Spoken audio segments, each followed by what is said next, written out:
Local foods, and especially local meat, is relishing in newfound attention gained from COVID-19 and the food systems disruptions it brought.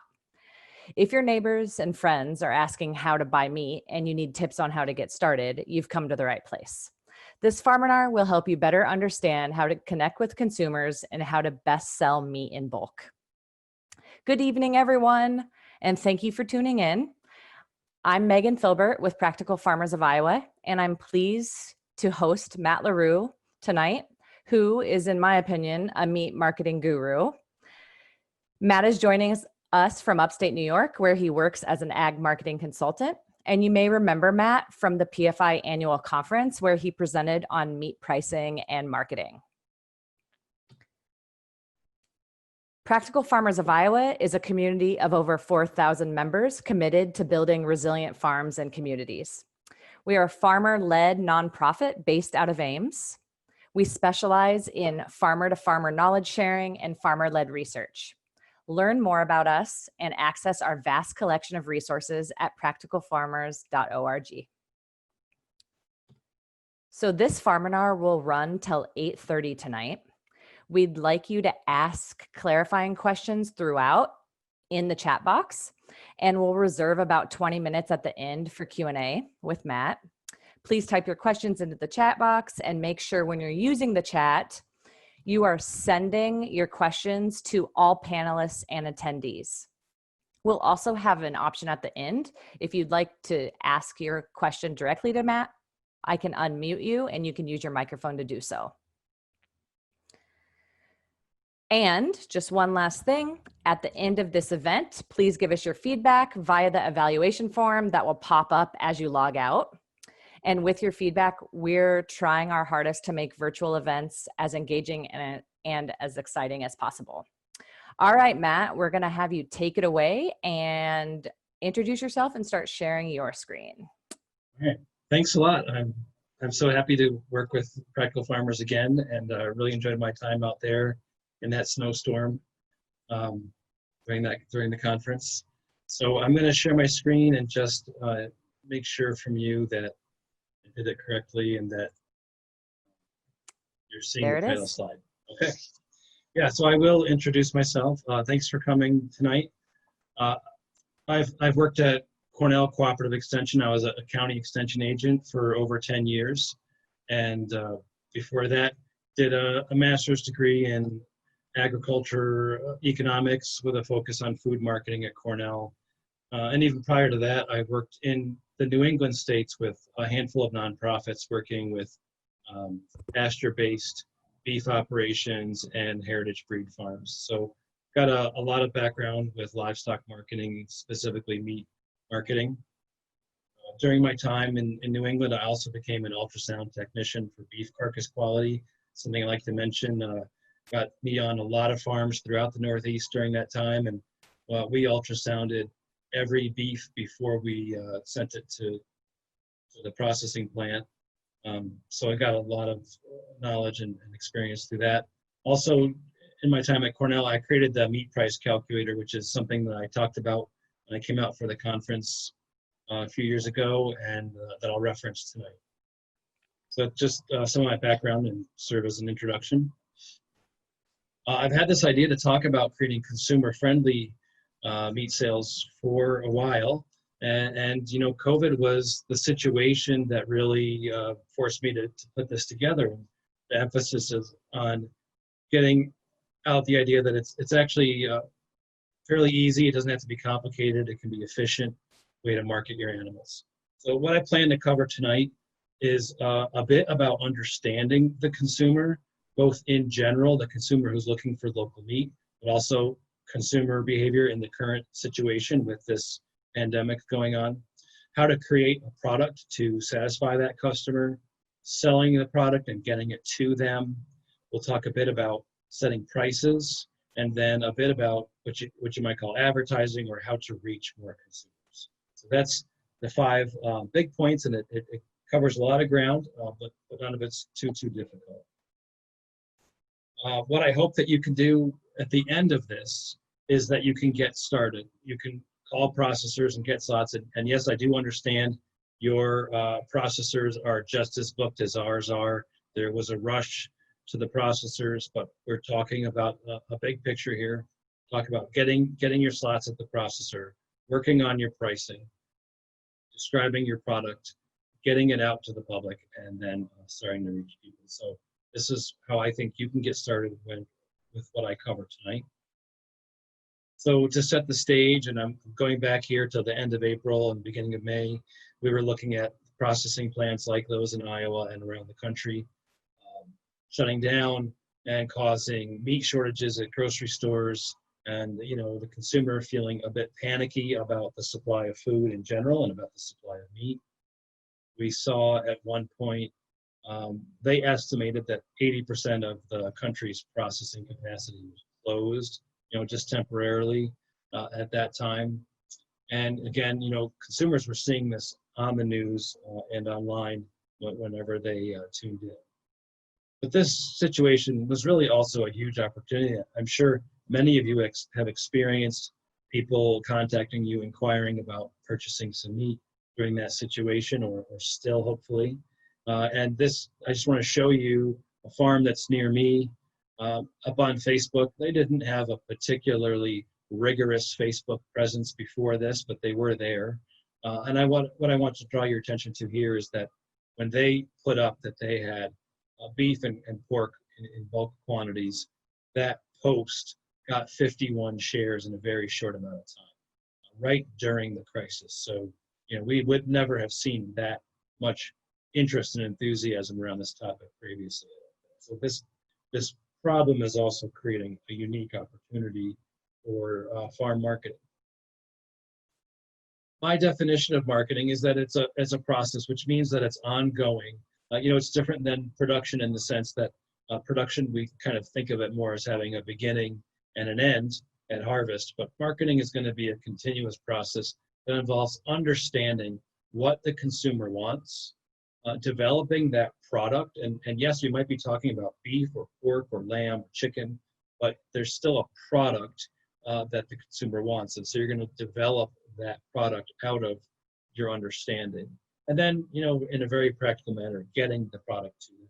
So the first sections that I'm going to discuss tonight are these first three: how to understand the consumer, to create the product, and then to make the sale and literally get it to them, to deliver it. And before COVID, I've given meat marketing talks, including out there in Iowa, about the characteristics of the local meat buyer. And this would have been, pre-pandemic, folks who were interested in buying local meat.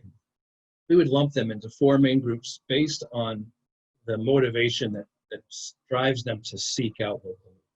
So the four main groups would be the foodie or locavore. The foodie is experience-driven, meaning they're seeking the experience of different foods and trying new things. You can really think of foodies as almost like food is their hobby, or tasting new things is their hobby. Foodies want to talk to the farm and to shop at the farmer's market, to hear stories. They want to try unusual or unfamiliar cuts of meat. They want to try new recipes, try restaurants that carry local food, right? All these things are really centered on the experience. Then we have another group of buyers for local meat would be the social cause buyer. So they're supporting a cause that they believe in with each purchase. And their cause could be the humane treatment of livestock, or certain care of the earth. It could be the local economy, meaning supporting agriculture in their county, wanting to see their county stay green with farms, so supporting local farms. And their cause could also be their own personal health. If they have beliefs and perceptions about eating foods from local farms being healthier for them, then that's the cause that they're supporting, is their own health. So you can just think about this cause-driven consumer and what motivates them to buy, or what brings them to local meat. Then we have traditional buyers, and we have them here. When you hear New York, just know that I'm in upstate rural New York, surrounded by dairy farms and lots of other farms. And we have traditional buyers all over our countryside, just like Iowa does.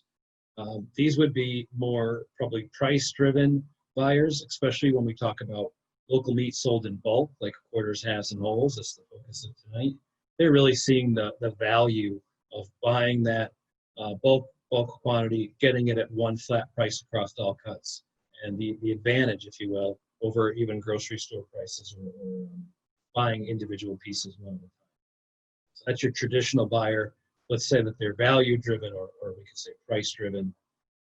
There are also ethnic and religious buyers, and they are culturally driven. So they're just trying to support traditions, recipes, cultural traditions, looking again for particular cuts of meat that maybe aren't available in the average grocery store. Perhaps have some restrictions on how the animal is processed, such as kosher or halal. And I always like to remind people that if you eat turkey on Thanksgiving, well, you're a cultural buyer, right? Because you're eating turkey on that day because it's a cultural tradition that you're trying to preserve and carry it on from year to year. So that's a lot what we can think about cultural buyers. Well, I call this previous characteristics because before the pandemic, these would be the four broad groups that we would think about, and then we would think about the different reasons that they're seeking local meat as their food source. And then the whole idea with this strategy, marketing strategy, is to think about what's motivating the consumer. So understand what their interest is, and then in essence, play it back to them. If it's a true representation of your farm, then you would communicate in your marketing that, in the cause-driven example, that you're a local farm, that you support the local economy with your business that you run. If you were experience-driven, you would play up unique cuts of meat. You would talk about the production system and the flavors, right? So you're just going to play back. And that's a message I'll repeat a lot tonight, but I want you to think about this idea of developing a strategy, focusing on a specific group of consumers, understanding what drives them, and then messaging that back to them. That's really the art of marketing strategy. But we have a new cause for consumers to seek out local meat, and that is this pandemic. So we have these characteristics of the new local meat buyer. These would be folks that I would guess hadn't really considered local meat as their main source previously, but they're facing problems, and these are the new motivations or drivers for their new shopping behaviors. So it pays in this time, and we don't know how long this time is going to go on. There'll be these ups and downs where caseload seems to diminish and people start to feel more comfortable, and then it comes up again. We don't know what the future holds, and neither does the consumer. So let's think about the problems that are driving this crisis consumer to seek local meat. Well, for starters, they still want to leave home as little as possible. This may have been a little bit more true in the cold weather months, but consumers are still kind of acting the same way, doing their grocery shopping just once a week or once every 2 weeks, trying to space it out and stay home and not really get out into the stores or see people. They prefer to do their shopping online. We see that. My mailman tells me that it's been busier than the Christmas season. So he's got so many packages to handle because people are trying to shop online so that they can stay home. So they really prefer online ordering and payment. They're worried about food shortages, particularly with meat, because we've now experienced this. And as I said, we still don't know what lies ahead. So they're worried about availability in the future. They're also worried about bringing the disease home on goods. That we've learned more, in recent months about how this really is spent, how this really is spread. But there are consumers who are still concerned about bringing products into the house that may infect them. And for those that are out of work or facing other economic challenges right now, they may not have the money for a large purchase like a half or a quarter.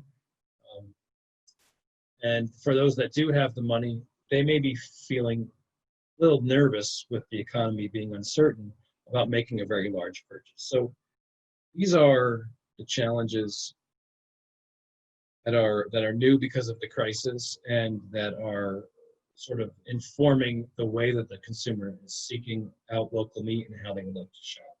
But with each of these problems, there is sort of a unique marketing opportunity. In other words, an opportunity to serve this customer very well and very sincerely, and benefit the farm. The way that we can look at this new situation as opportunities is that because they're staying home, people are cooking more or most of their meals at home. Especially in city areas where both adults in the household are working, people were buying a very large portion of their meals out at places, for whether it was carry out or dine in. The statistics are out there, but that has, of course, changed dramatically, and people are cooking more at home. And we see all these, these jokes about people baking because they're stuck at home and they're trying to figure out what to make for dinner. So they'll be interested in the different cuts of meat that they can get in bulk in order to cook more at home. They're willing to buy in bulk and to stockpile. I mean, we've seen this with that. Sometimes that's what has caused bare shelves in the grocery store, like with the toilet paper incident. So they understand that there's a little bit of uncertainty still in the supply chain and in the conditions of the future. So they're willing to buy in bulk in order to stockpile. And they're eager to buy from a short supply chain. What I mean here is ideally with local meat, it's going from the farm to the small scale processor straight to the consumer. So very few hands have touched the meat or the product as it goes through the supply chain.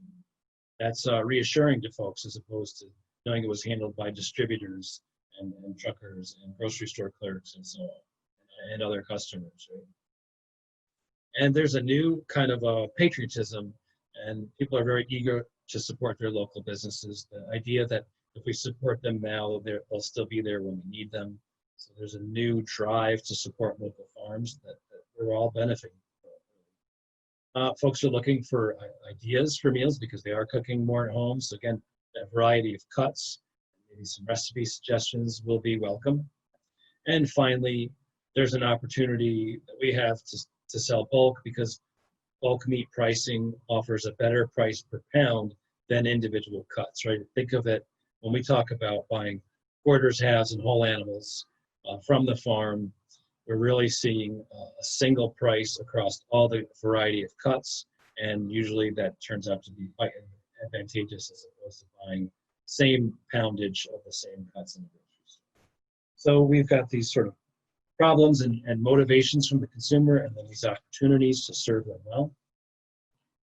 So when we think about the new local meat buyer, or what I'm calling the crisis consumer, to understand them better, we would do this with the other groups of local meat buyers pre-pandemic. We'd be talking about their needs, motivations, desires, and buying habits. These are things that it's useful to think about and discuss so that we can get our communication really clear and really appropriate for the consumer. So think about your customer and their needs. And in the crisis consumer, the need might be very simple, and the needs usually are, right? People need groceries, they need food. I'm going to say that the consumer might say, I need to feed my family meat during this time. Right? So that's the basic need. We're going to take time to understand what that is. Then there's a motivation that will drive their purchase. In this case, I need to feed my family meat, and when I buy meat, I want to secure supply for the future, and I want to support local farms. So again, this is a different product, if you will, than picking up an individual package of ground beef at the grocery store. They want to secure their supply, and they want to support local farms when they get it. Desires, if we think about that, it's kind of the icing on the cake, or any added benefit that is relevant to this consumer that we can add. So we might hear from the consumer that they'd really love to know that very few people handle this, right? So we're selling with bulk meat a secure supply to feed your family, and you're supporting a local farm. And we can also tell you that very few people will handle this product from the farm to you. That's something extra that we can add or describe our product with. And then they have their buying habits. And again, this gets more practical. Consumers might say that they prefer to order and pay online at this time.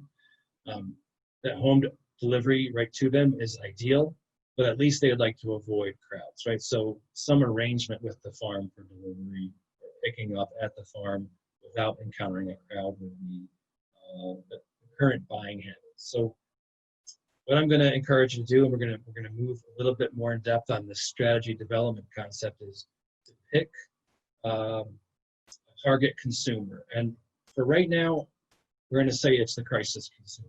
But the long game, the 5-year plan, is to pick one of those first 4: foodies, or cause-driven, or traditional buyers, or ethnic and cultural buyers, and think about their needs, their motivations, their desires, and their buying habits, and formulate marketing materials, marketing communication to really cater to their specific needs. In the short term, though, we're going to talk about the crisis consumer. So the way to build a strategy, one trick that's really fun and useful is to write a strategy sentence. So this is an example of a strategy sentence here. You fill in all the red words with your own words. So you describe your product and your customers in a very specific and detailed way. It should actually be, when you write this sentence, it should be very exaggerated, like a caricature of that customer. So when you write the sentence, it's not to put on a brochure or a Facebook page. It's not for the public to see. This is a sentence that's going to guide you through your marketing decisions. And like I said, it can be kind of fun. So when we work on a strategy sentence, again, we want a really exaggerated and specific description that will be useful to us. And I'm going to suggest, if we were all sitting in the same room, and I did this when I was out at the conference, if any of you that are tuned in were there, I asked the group to work with me, and we write a strategy sentence for this product, Kraft mac and cheese. And everybody gets to chuckle a little bit. We think about, okay, they're not a farm, but they do have a product. So we say, we make, and then we describe the product. And people are tempted to say macaroni and cheese, right? We make macaroni and cheese for kids, let's say. Well, that's when you have to really start thinking, breaking this apart and thinking about it. The target customer might actually be the parents who have to feed the kids. And when we think about that we make macaroni and cheese for busy working parents who need to feed their kids in a rush, right? Then we think about, what product are we really supplying that parent with? Well, it might literally be macaroni and cheese, but what we're giving them is a fast and easy dinner.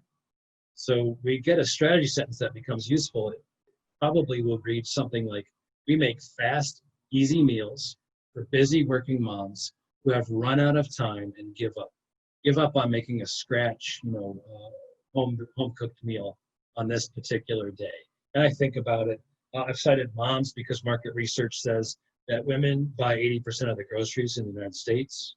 And I've said, give up today, because if you've had to pick your kids up from school and drive them to some kind of sport practice, whatever activities after school, and you're driving around and you get home at 5:30 or 6 o'clock, and the kids need to do their homework and go to bed still, this is not the time to break out the 3-pound chuck roast and the vegetables from the farmer's market and start cooking a meal. So on this day, give up, we're going to eat this stuff, right? And I certainly been in that position.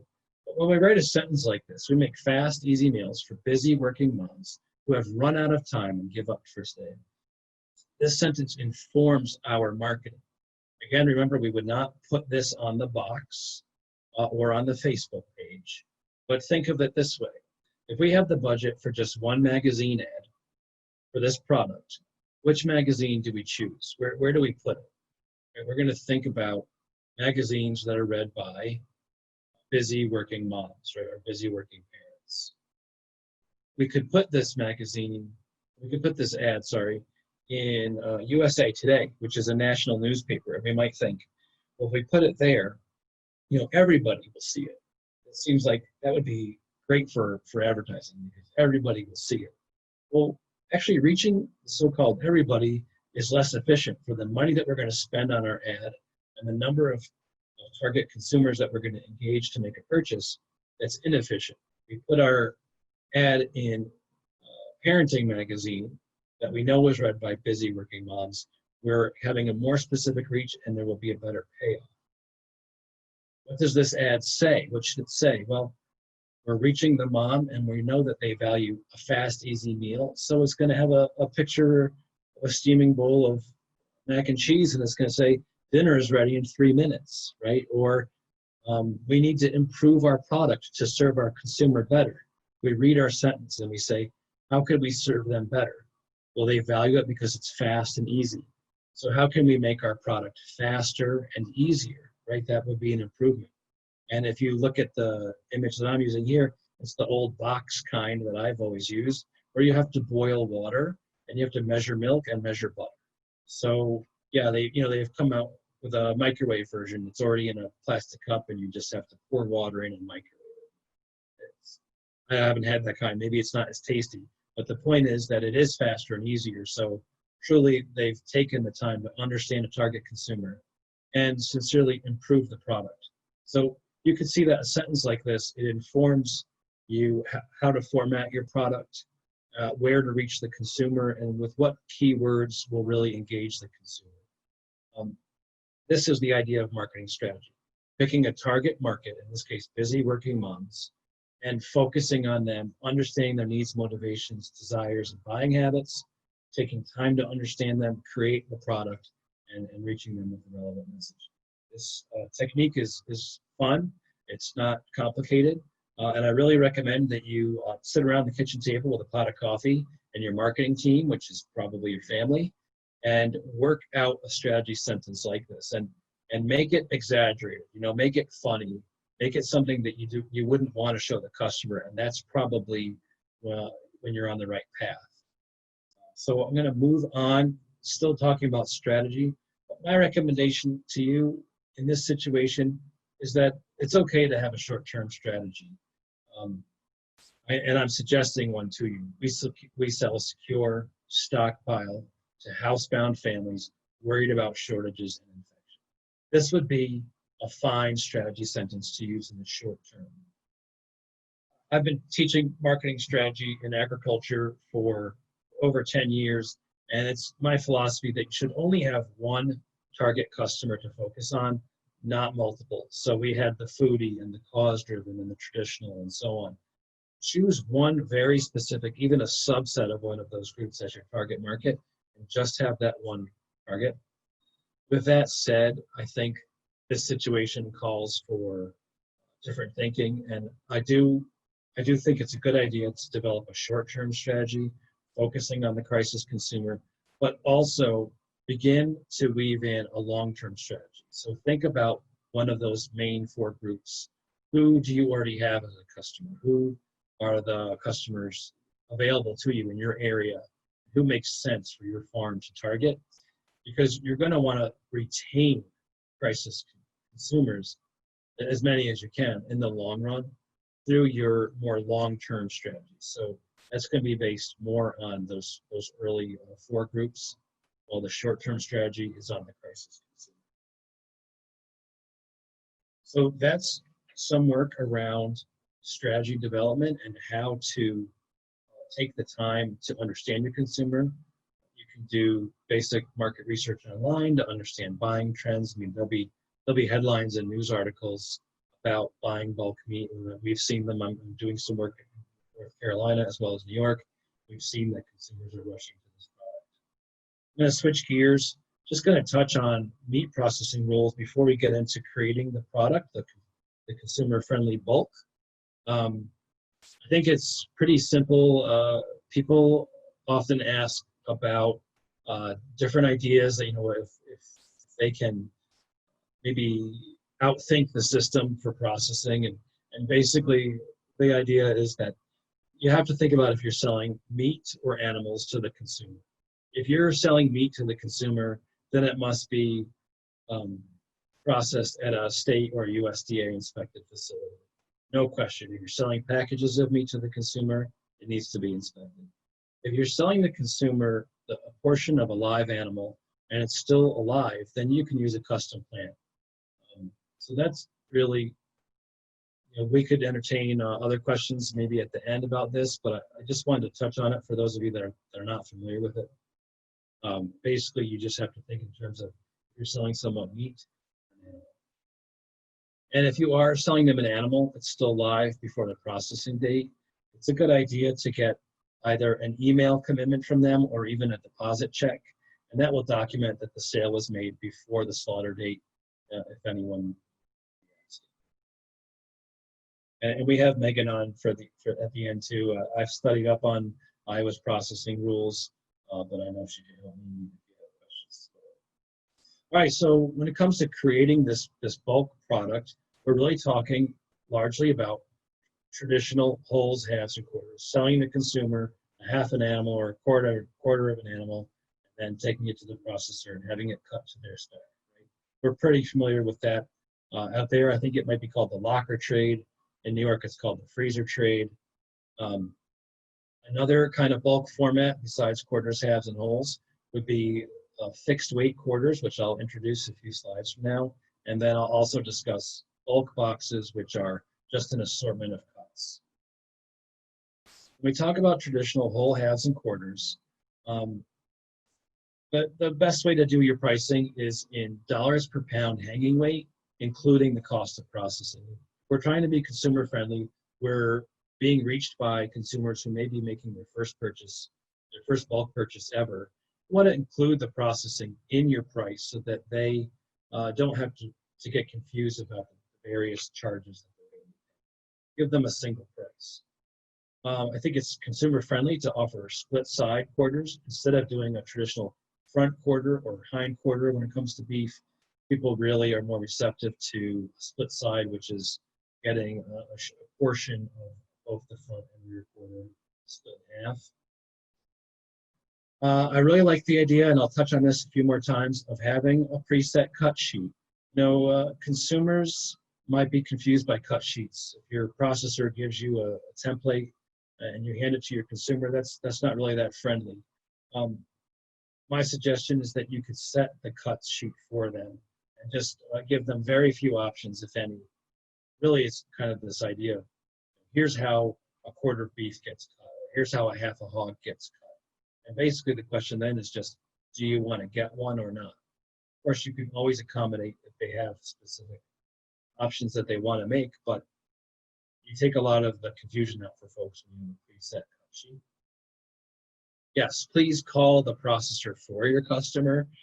Processors are not necessarily, they're busy, and they may not necessarily would like to receive a bunch of calls, especially from first-time buyers and folks that don't know their way around a cut sheet. So, it's a nice service to offer. It's no hardship for you really you're the interface between the consumer and the processor. And instead of, and I just had this experience. I bought a side of beef from a friend of mine who's also an extension agent, and he really did the oldest style of selling, which was call a processor and you handle it from there.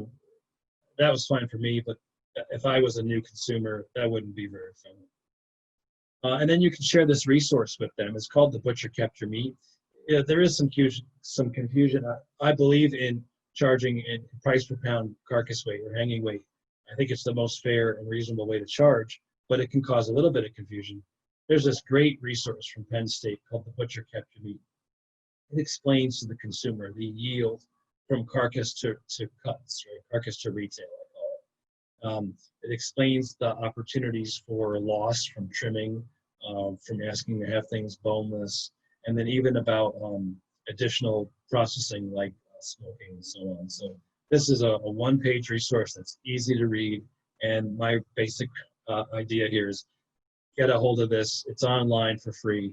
Print it out or email it to your customers, and they'll get a lot of information out of it, and there won't be so much confusion about your pricing system. So an example of a fixed cut sheet, and I sold beef to friends of mine this way when I was in grad school. I wanted to buy a quarter of beef to feed my family while I was in school, and we didn't have a lot of cash, but I knew a farmer that raised great beef. So I offered to sell his quarters of beef around to my various grad student friends. And what I did was just say, this is how this beef will be cut. You're going to get ground beef. You're going to get sirloin steaks. They'll be 3/4 of an inch thick, right? Just tell them how it's going to be. And then just say, do you want to get one like this?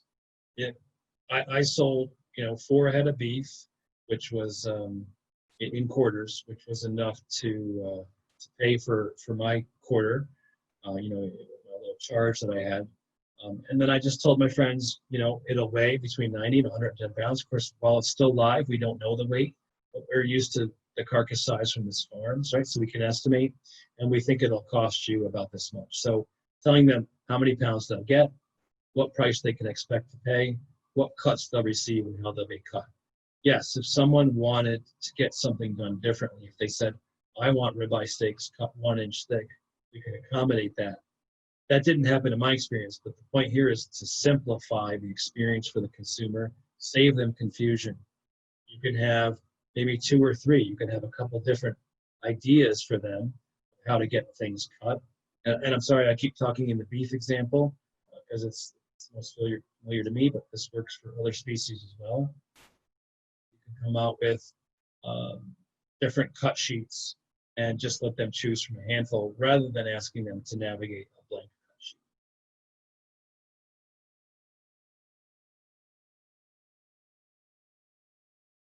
Okay, another format to sell in bulk is fixed weight quarters. And this is a really brilliant idea that I saw with Philly Cowshare. Philly Cowshare was a company that was selling beef quarters in Philadelphia, Pennsylvania. They were sourced from Pennsylvania farms, and they guaranteed a certain weight on every quarter. So every quarter weighed the same, right? And therefore, it just had a single price on the website. They didn't have to get into carcass weights because they offered one price and a guaranteed weight. The way that they managed the variable weight of carcasses was by adding or subtracting ground. Right? So you could get an animal cut into quarters in a uniform way, and you're going to have a certain amount of ground beef, ground pork, ground lamb, and you would use that ground product in 1 pound packages to reach the guaranteed weight. I'm thinking that if you have to use a custom processor, you would probably want to pick a lower weight and therefore subtract some packages of ground beef in order to hit the guaranteed weight. But again, this is more consumer friendly because it takes even less decision making, if you will, less explanation. It's just that you receive these cuts, you receive this many pounds, and this is the price. Probably this is for people who are experienced, at least with their animals, and knowing what their carcass weights come in at. So it probably takes some degree of experience, some degree of consistency with your animals. But it's a great option, and it's very friendly and easy to understand for the consumer. Another consumer-friendly way to sell bulk is in bulk bundles. So these are smaller than quarters, halves, and wholes. It's an assortment of cuts. You can create an assembled quarter, or even with lamb, you could assemble one whole lamb when you understand what the cuts and weights are in a typical whole lamb, right? Then you could assemble a quarter, a half, and a whole. This is requiring either state or USDA inspected meat in order to do this because it's not an animal at this point. Now you're just selling packages of meat. You can bundle high and low value cuts together with ground so that you take some of your inventory challenges out. You're not selling out of all your best cuts and backlogging your slower moving cuts. You tie them together so that each customer that wants to buy fast moving cuts like steaks and bacon and so on is also committing to buy some less desirable cuts. You can create bundles in different sizes. So for those consumers who are maybe low on cash or concerned about making a big expenditure, or for those who don't have a lot of freezer space, they could buy smaller bundles and be repeat customers in that way. And you can also, if you're a multi-species farm, you can actually bundle up different species into your bundles. So here's a great example from a farm out here in New York. They're selling, this is just a few of the examples. They probably have 20 different bundles that they offer. And they've been doing this for years. You can see that there are mixed species bundles in here. There are bundles at different price points and different weights. Some are themed more towards high-end cuts like steaks. Others are more winter season or roast type boxes. a great example, and really a successful example too. They're selling quite a bit of these throughout the years, not just now. So I'm going to create a rank for consumer friendliness, if you will, and the dark purple at the bottom of the screen is the most consumer friendly in my mind, particularly for the crisis consumer. Not to say that any of these are a bad way to sell, because that's not my point at all. I love, traditional quarters, halves, and wholes. But in terms of consumer friendliness, we could kind of think of preset cut sheets, taking some of that guesswork out of them as being another step towards being more consumer friendly, right? And then fixed weight quarters and assembled quarters being even more consumer friendly, taking more decision making out, more confusion out. And finally, bulk bundles being the most consumer friendly way to sell. All these are fantastic options and very viable, but depending on who your customer is and what you think their situation is, bulk bundles are probably the most friendly way to sell it. With that added value of accommodating the needs of the consumer, you can charge higher prices. So the price per pound, in essence, that you're going to charge for a bulk bundle will be higher than you would for a whole, half, or quarter, right? And then there's other prices in between. So there's a great opportunity, again, to, as you increase your level of service to the consumer, and your you're accommodating of their needs, you can charge higher prices for that. Along with higher prices comes a greater effort on the part of the farm. So there will be more marketing effort all around understanding the consumer, creating the product, selling and delivering. All of these marketing efforts will be higher. Even, if you will, the processing will be higher for consumer-friendly products. So with those great prices also comes a great amount of effort, really getting out there and working on marketing. And spending a lot of time on marketing is not for everyone.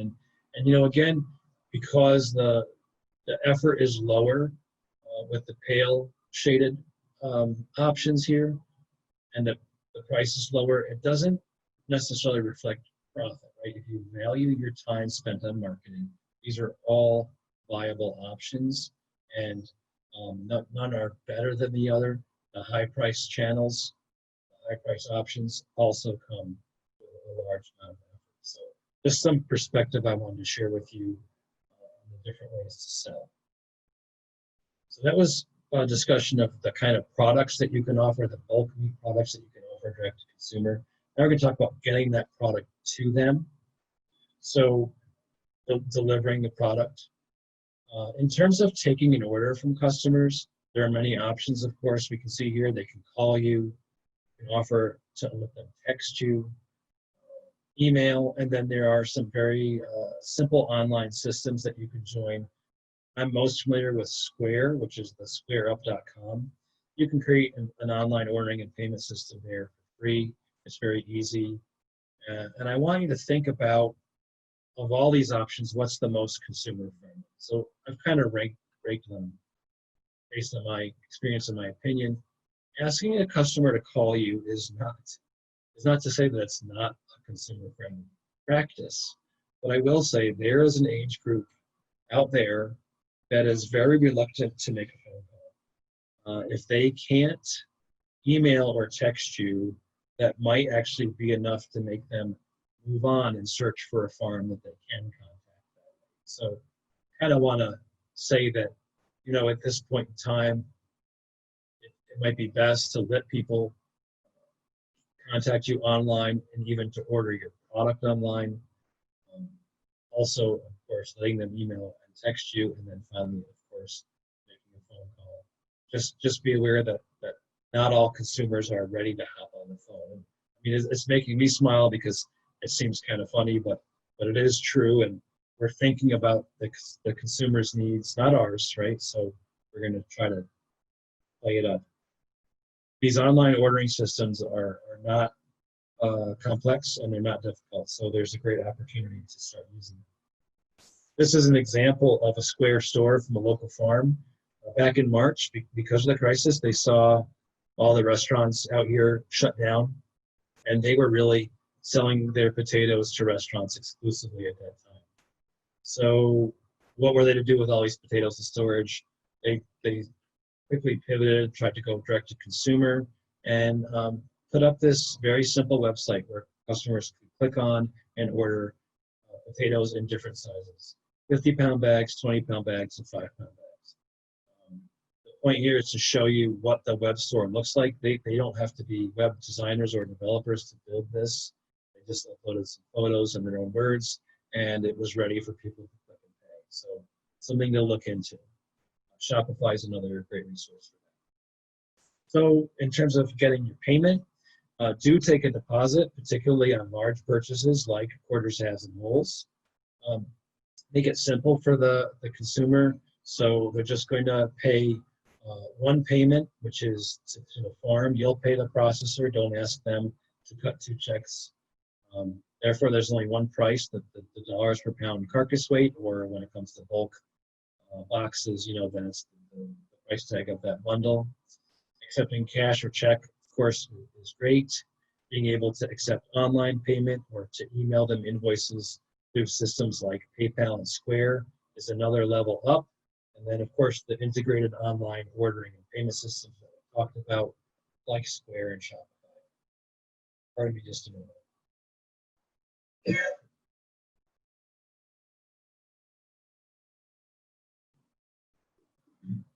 So if we rank these options for consumer friendliness, we kind of have cash as the least accommodating, and then moving on down the line, really like we heard, this consumer would like to just order and pay online. They want to be contactless, and they're familiar with paying online now. Then we have the delivery, getting the product to them. So there's a lot of options. I think probably the least friendly option is to ask the customer to pick it up at the processor. It's not always an ideal situation to send your customers to the processor. If you can pick that up for them and let them pick it up at the farm, meet customers in a certain group of towns or certain distribution points around your county, and then if you want to really take it all the way to the most friendly level, offering home delivery, right? So just think about, this consumer doesn't want to leave home. They don't want a confusing situation. So think about your options. You can create appointment times, or certain time windows, to pick up your meat at the farm between 4 and 7 p.m. on Thursdays. Something like that, where, you're giving them some flexibility. In this case, you're having them come to the farm or come to a central pickup point. Or the ultimate, and I know farms out there were doing this, is to arrange for home delivery. Just, you could build that into your price if you need to, and if you're going to be doing a lot of driving, you should. But since you're selling bulk, it's still pretty efficient to make that delivery. It's different than delivering just a couple of small items.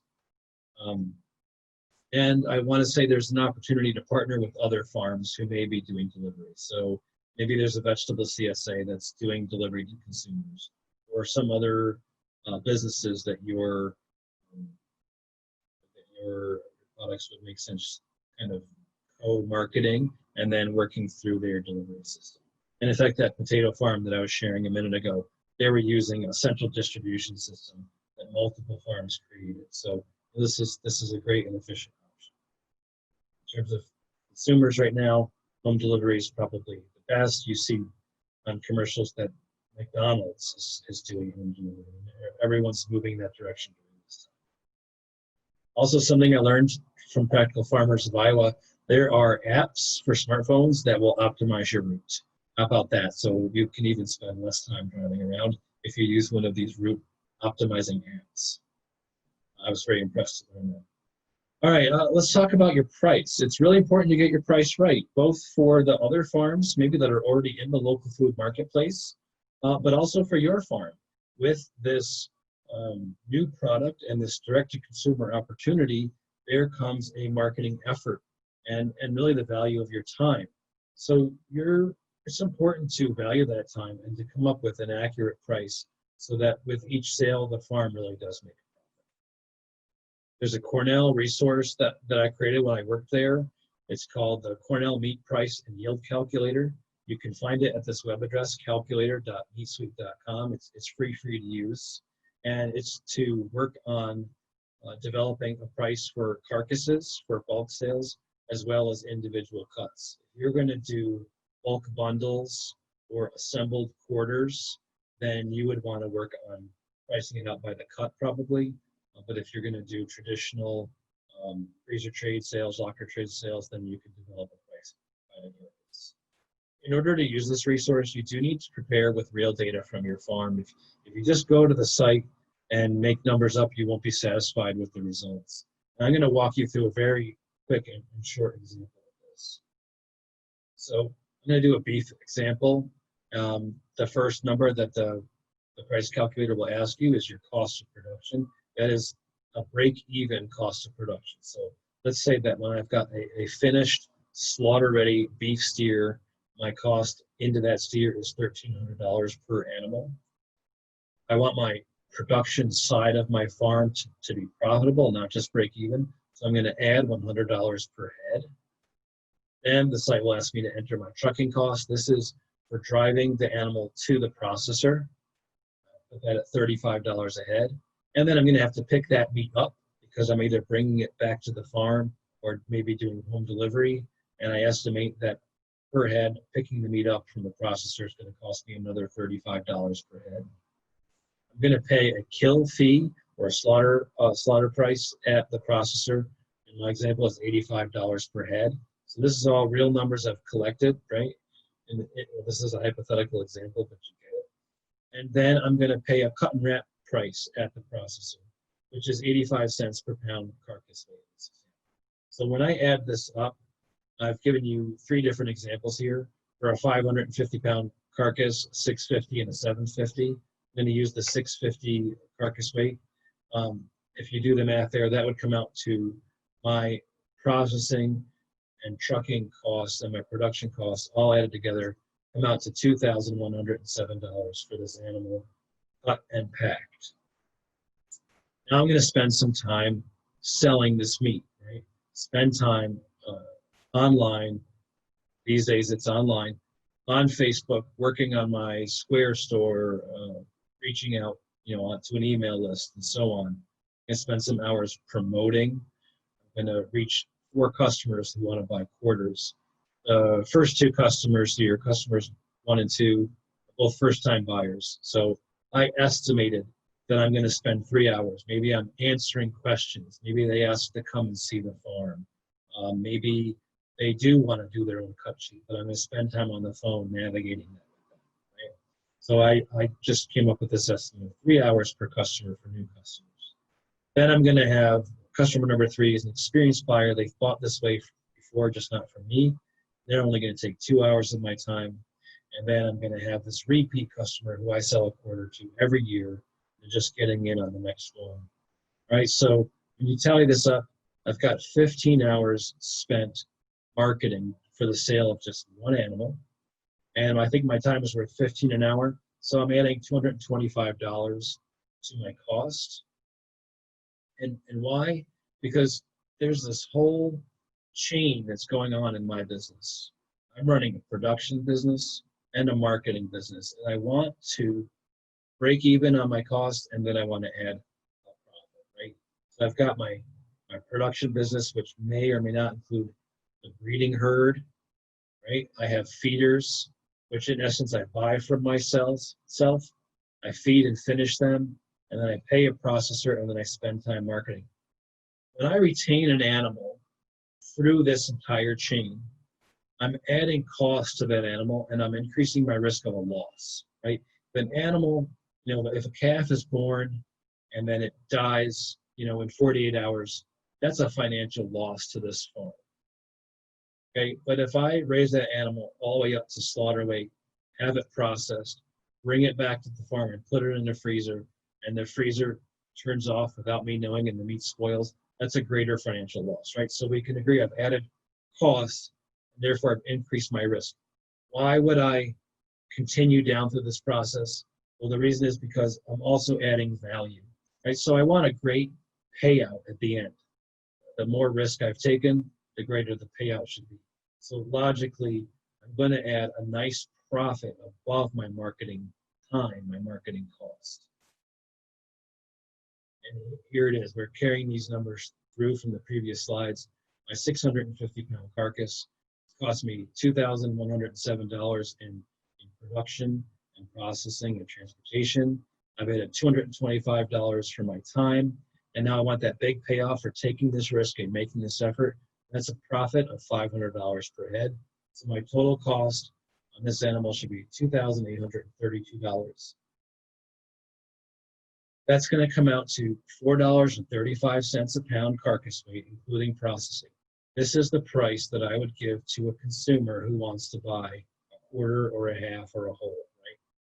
The cost of this beef is $4.35 a pound, including processing. $4.35 a pound carcass weight, including processing.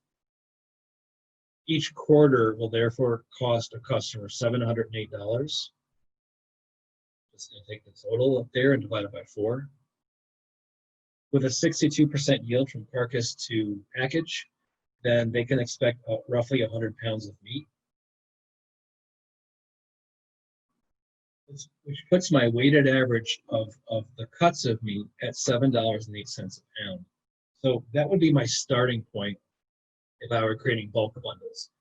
I would have to go above that because with the bulk bundles, I'm taking on additional labor, organizing the bundles, storing them, inventorying them, right, and delivering. So I'm going to go higher than the 708, but that does tell me a nice base starting point for bulk bundles. So I hope this little run through helped you rationalize how to create pricing for these products.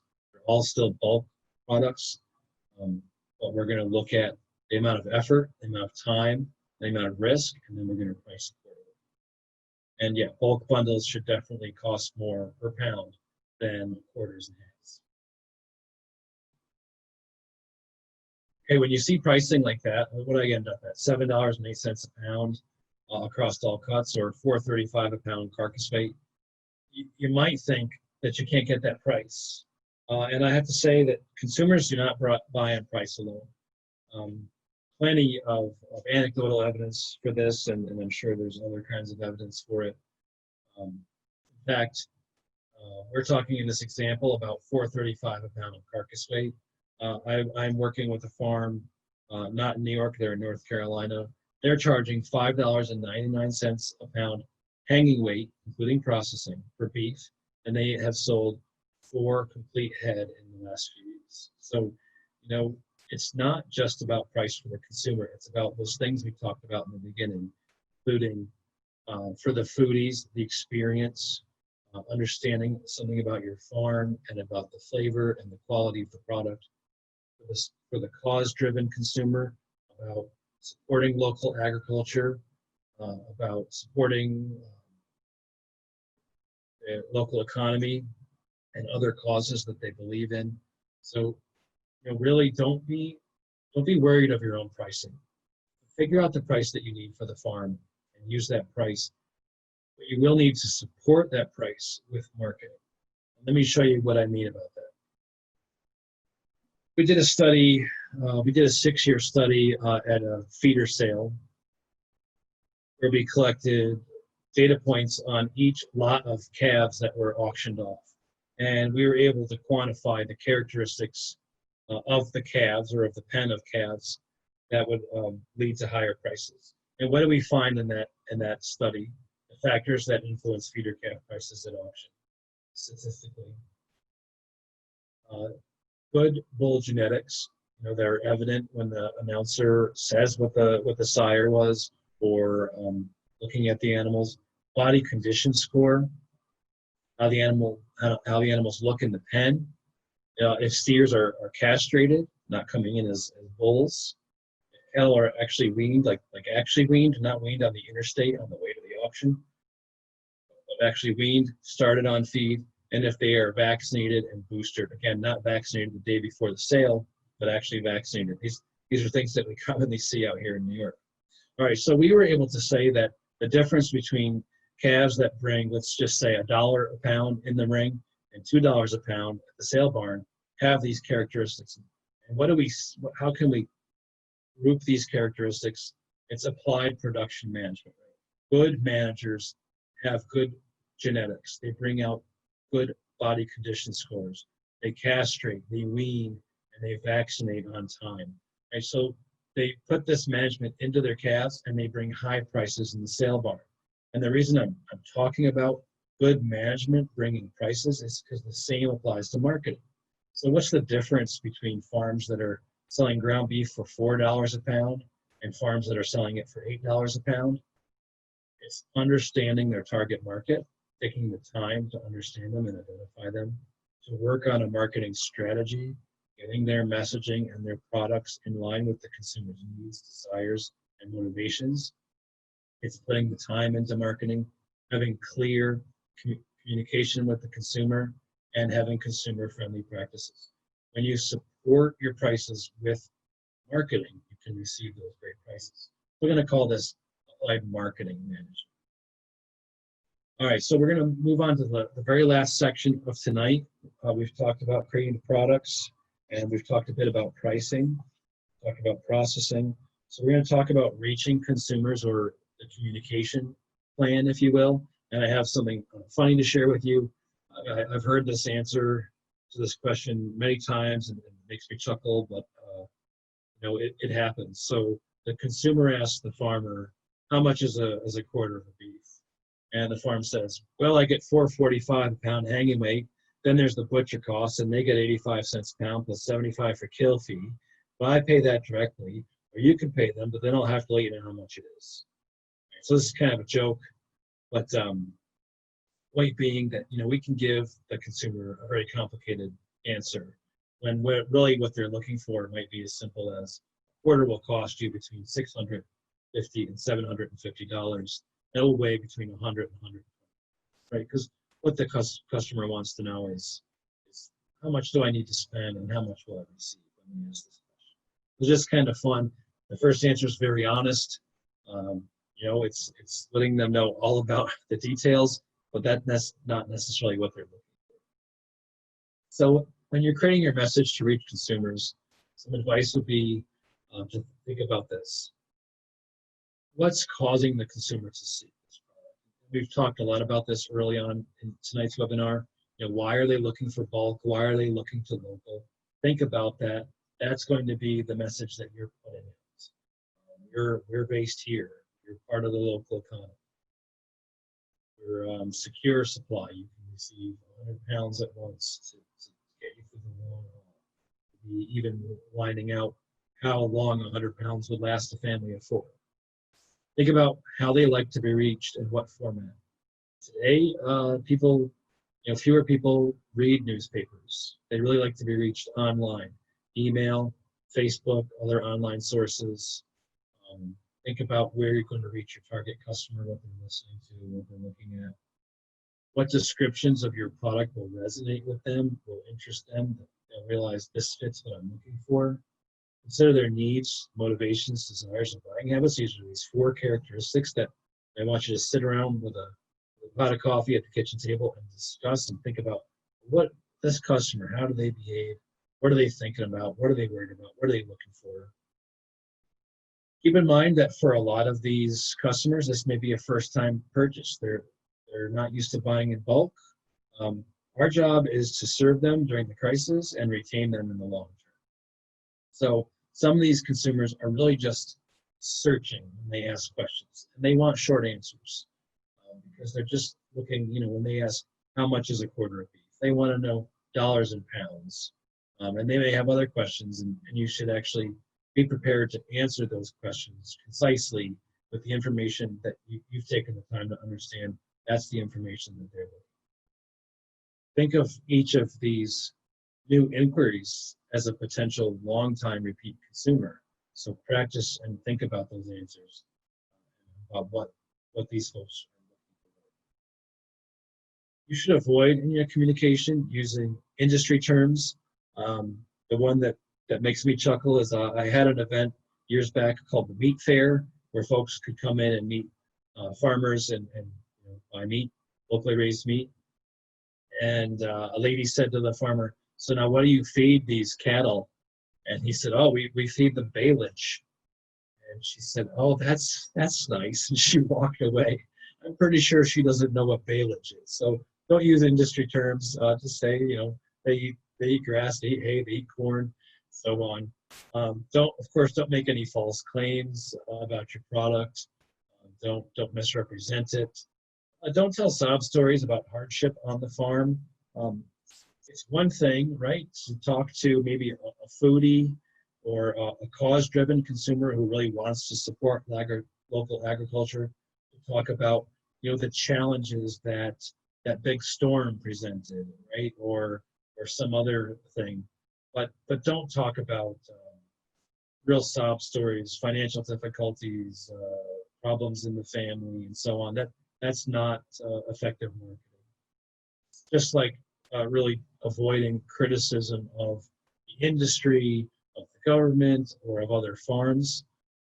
What I say is tell them what you're proud of and what you do, that you think is great, and don't tell them what's wrong with what other people are doing. It's a very tempting to contrast your product against another and to say, while some animals are raised this way, ours are raised this way. Well, that contrast is tempting, but it involves criticizing another part of the industry, which doesn't do your brand any good. Just tell them what's great about what you do.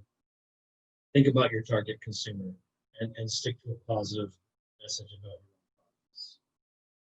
products. Places to reach consumers. I've said it a lot tonight.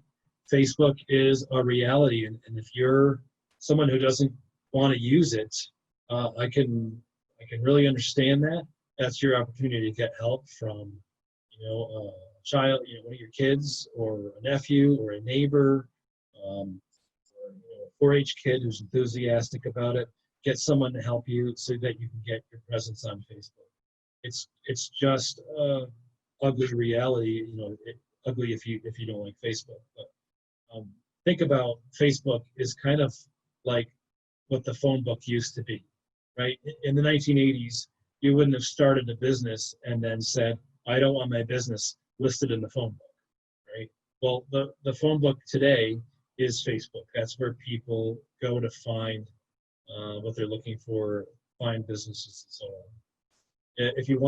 If you think that you'll reach your target customer with some other means, you think your target customer is not on Facebook, then you can look at other sources, including direct mail, create a postcard or a letter, mail it within a certain zip code where you think your target customers are. Press releases are still effective. I'm working with a beef company here in New York, and we wrote a simple press release because we mainly sold our beef to restaurants. The restaurant business suddenly disappeared in March, and we were looking direct to consumer. We wrote a press release and submitted it to the local newspaper, and within a few days, they put our story, including the picture that we included, in their paper. So it's certainly still an effective way. Writing a press release doesn't take a very long time. Think about the message that you want to get across based on your understanding of your target customer. Present that message in your press release. And then there are email lists. There are things called listservs that you can tap into. Neighborhood listservs, church groups, and other community groups. You can craft an email describing your farm and your product and what's available, just like you would for Facebook or a website. Send that out across email lists and hopefully that will be shared across the lists. So these are just, in a time when we can't necessarily meet people face to face, we're looking at online and print media. So I said in the very beginning how to get started in this. Call processors, get your slots. I understand the difficulty with that. It's just as true out here. We're talking about even the custom processors are booked out further than they've ever been before because of the rush around back in March and April. Okay. Work on your pricing before you present your product to the public. Know the price that you need to get. Work on your product description and your farm description, regular descriptions. Get them up on your Facebook page, create a Facebook page, and other web resources. There's a Practical Farmers of Iowa has a directory, a members directory that consumers can come to search for farms. And there are other kinds of directories once again, on Facebook, there's a Shop Iowa Farms group that seems to have a lot of activity going on in it. You'd have to have a Facebook account. You can get in that group and start sharing your products, and get help from your friends. Ask them to share it on Facebook, and through their email lists and their own personal connections as well. And I hope that in the near future, this is you getting a lot of traction out there with the public, getting 51 shares, getting a lot of attention. I talk to this farm regularly, and they're still selling at a rapid pace. The last thing before we break into questions that I wanted to offer up is that there's some resources that I've worked on that go a little bit more into detail than I did tonight on some of these topics. With NC State University, the NC Choices program created these 4 videos. They're basically webinars. There's one on meat marketing strategy, on market research, which is to say understanding the consumer, writing marketing objectives, and then pricing. And then if you don't want to watch videos, there are some short articles I wrote with the Cornell Smart Marketing series, and you can find them. If you search Cornell Smart Marketing, then you'll see a series of articles, and you just want to look for the ones at the end of 2017 and in January 2018. But if you wanted these resources, you can contact me. So with that, I will end my slides and ask Megan if we've got some questions. Fantastic, Matt. Thank you very, very much. I feel enlightened and energized to direct market meat. So at this time, I'd love for you to ask Matt some questions. Either use the chat box. If you do that, you make sure that you're typing your question to all panelists and attendees, not all panelists, or else the rest of the people won't see it. So use the chat box function, or if you would like to unmute yourself, raise your hand. You choose a little hand icon at the bottom of your screen, and I'll be able to see it and allow you to talk. So let's go for it. What questions do you have for Matt?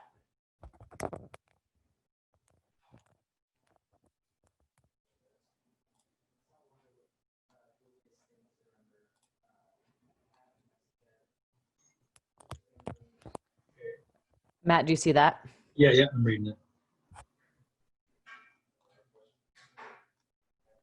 Sure. So the question is, what about new cuts of meat? You say new types of meat. I wonder if you're talking about maybe alpaca or something like that. But as far as cuts and new types of meat, you're going to have to think about who your target consumer is and how receptive they are. Of course, foodies would be very receptive. And in a time when we can't do sampling, right, because we're not meeting people, and even where farmers markets have resumed out here, they're not allowing sampling. It's going to have to be through some other kind of communication. Maybe you share recipes. If you feel bold enough, maybe you make a cooking video and share your cooking video. And maybe you could even type in the box if you're just talking about different cuts of meat. Or if there's some other species like outside of the big 4, beef, pork, lamb, and chicken. But yeah, I think another way to move those unusual cuts is through bundles. So yes, people will have to be supported perhaps with some recipe ideas. If you have a Facebook page, you can be linking to other people's cooking shows, right? YouTube videos using these cuts. Those are my, off the top of my head, ideas. But with a question like that, and any that might occur to folks once we get off this webinar, frame those questions in terms of your target market. Who is this target consumer, and what are they interested in? And then how can we not just work on this answer to this question, but we think about, well, what would the traditional buyer say to unusual cuts of meat if that's our target customer? What's their goal? They're looking at price and value. So we're getting even more poundage. When you buy a quarter, you don't just get the cuts that you're used to. You're going to get heart and liver and oxtail, and we're going to help you use them. Right? So I hope, it's always a challenge to take a question right off the top of your head. But that's my attempt on that. I see So, AJ has a question. Yeah, making appointments through the end of 2021, just to have a spot. Good, Mark needs it. Oh yeah, so yeah, well, this is the magic question. We don't know. Okay, so I'm going to say no. I think that the COVID crisis has been an inroad, if you will, for us to sell local meat. And tonight we're talking specifically about bulk meat to the consumer. It's a new opportunity, a new reason that's driving them to seek this product out, and they are ours to retain, right? So there may be some trendiness, if you will, to the crisis, but we're talking about 2021. Will it have faded, and will sales drop? My prediction is no, they won't. If you're going to be able to sell your consumer a product that is priced right and that is of good quality, and you've taken the time to understand, again, the needs, motivations, and buying habits, those customers won't go away. And I also don't think that interest in local meat is going to go away. The local food trend, we felt had begun to slow a little bit out here, and I think that was true in a lot of the bigger cities. And this has sort of been a shot in the arm. Vegetable CSAs were able to sell out all their shares for the first time in a few years. But 2021 is very soon. So in that respect, we should still have a lot of steam behind it. But also, local meat buying was sort of a second wave that came to local foods.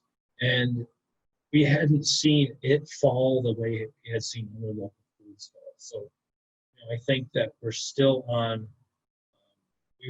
in pretty good demand, and now it has spiked even beyond. Suffice to say, yeah, supported with good marketing, I think you can maintain and grow what you've just seen in this.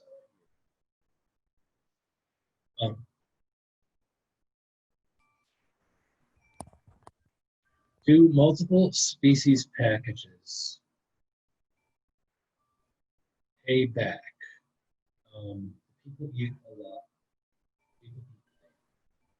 So, question's slightly confusing, but if you're a lamb producer, you want to bundle lamb in with other meats, I think that's a great way to sort of give people a relatively low risk opportunity to try lamb. Yeah, I agree that it's a relatively small part of the population that's eating lamb, let's say on a weekly basis now. People tend to think about lamb as something they would order in restaurants, something they would get while they're traveling. It's sort of a special occasion. They may be less familiar with preparing it at home. But if you're going to do a multi-species bundle and include, let's say, a few cuts of lamb and some ground lamb, again, maybe support with some recipes, I think that seems like a great way to help them realize that they like this more often. It's funny about lamb. I'm working with a lamb farm now, and we're kind of joking. It just seems like most consumers don't eat lamb on a Tuesday night, right? It's probably more of a foodie meat. It's special dinners, Saturday night, Sunday night, when they have a little more time to prepare their meal. So you would want to support some of that with marketing and understanding of how people use lamb. And bundling it in with a multi-species package seemed like a great way to do that. Kathy Rose, we have clients can't get the processing done, so it's a bummer not to be able to provide as in the past. And these folks don't like waiting. Yeah, this is a challenging situation for sure. I know that even the custom processors, you know, you could only get to a custom processor, right? You could still move these animals. And we have the same problem out here. We have the same problem in North Carolina because of this situation as it has unraveled in the past few months. Consumers rushed to farms and farms rushed to processors, and now they're all booked out. So yeah, I wish I could offer some magic potion, but in the meantime, yeah, I don't know. They're, custom processors are probably the best bet.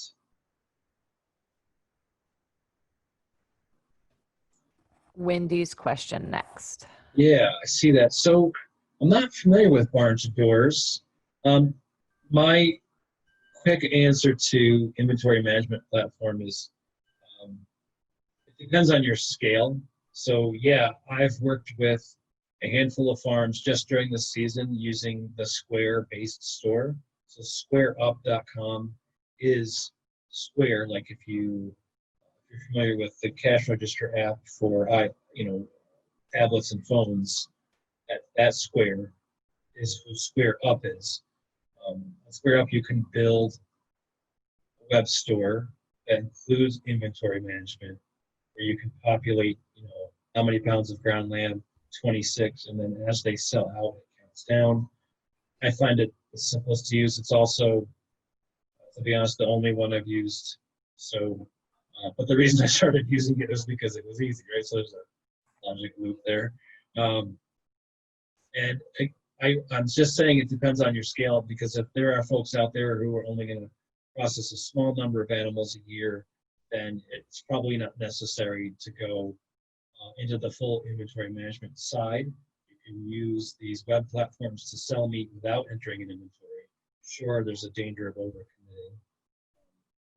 And if you want to go full inventory management, it's fair. I didn't talk myself into too much of a circle there.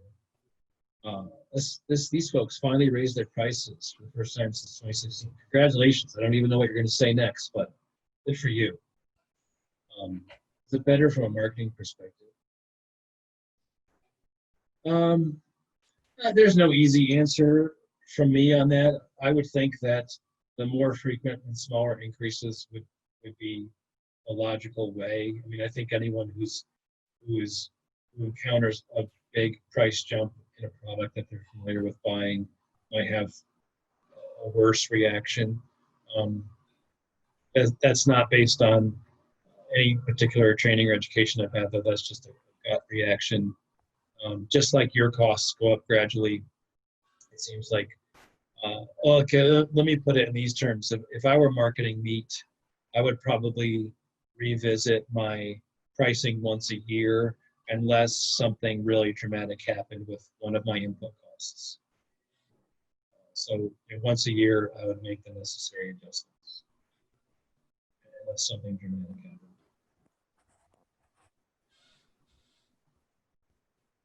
I think that question was in twice.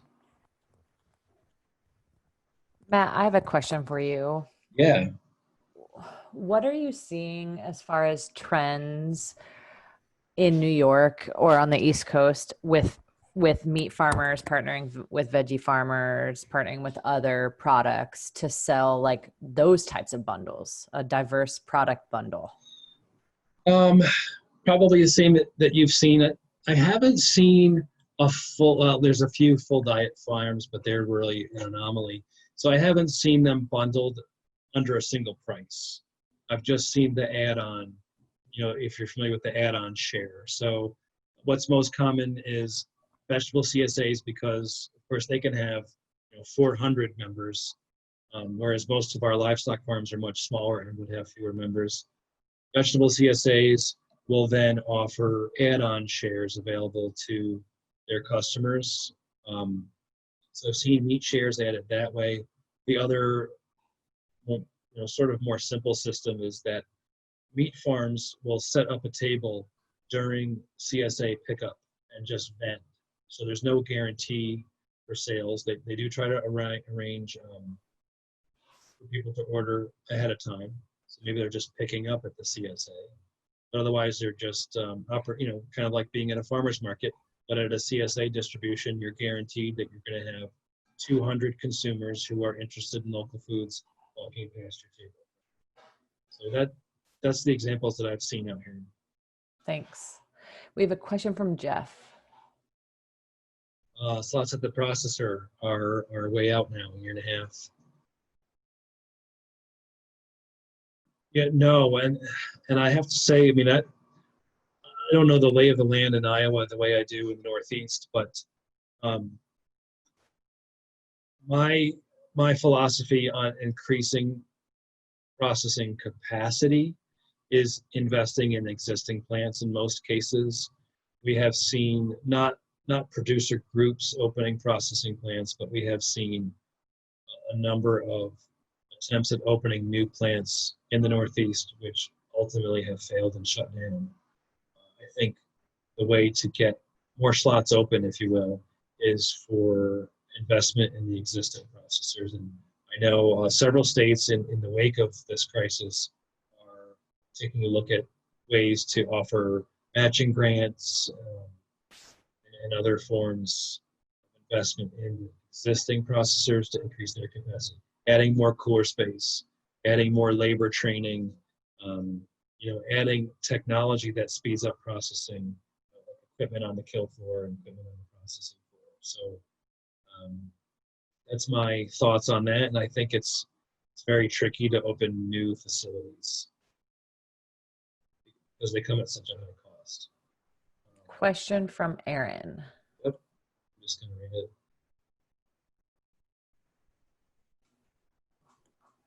All right, so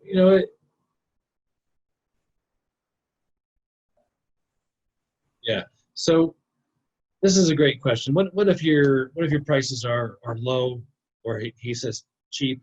What if your prices are cheap now, and you really want to raise prices to get more in line with what you want to do, what you want to charge? This is the opportunity to take a fresh look at your marketing. Do you have a target consumer? Can you identify the right consumer for your region and for your product? Focus on them, take the time to understand them, create the products. And I hope I was clear tonight.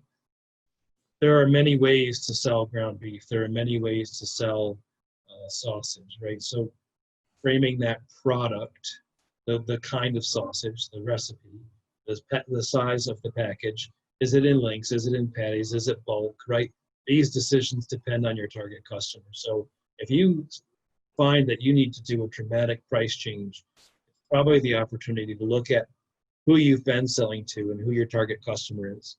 And yeah, you can make that dramatic price change and support it with a marketing plan. It may mean that you're getting different customers than you used to, and that's okay. Right? So that would be my comment on that. And yeah. Matt, I have one last question for you before we wrap Sure. it up. What are your thoughts on subscriptions, like renewing monthly subscriptions for meat?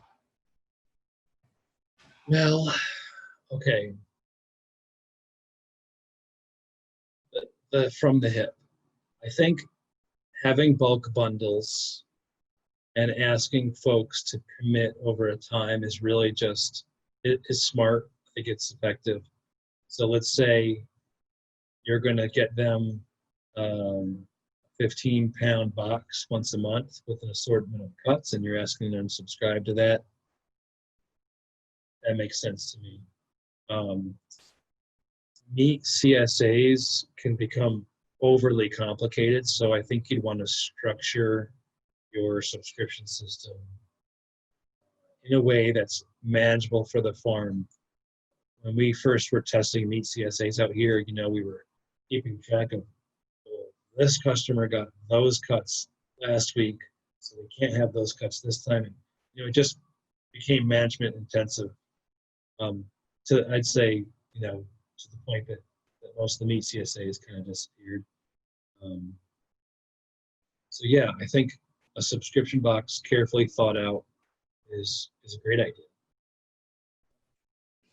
Awesome.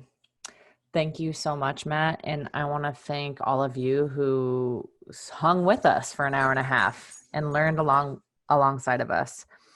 So just a reminder that when you log out, we love if you provided feedback and filled out the eval. And then we have a ton more field days, virtual field days coming up this summer and fall. They can all be found on our website, practicalfarmers.org. And once again, thanks so much, Matt. Yeah, thank you. Thanks for having me.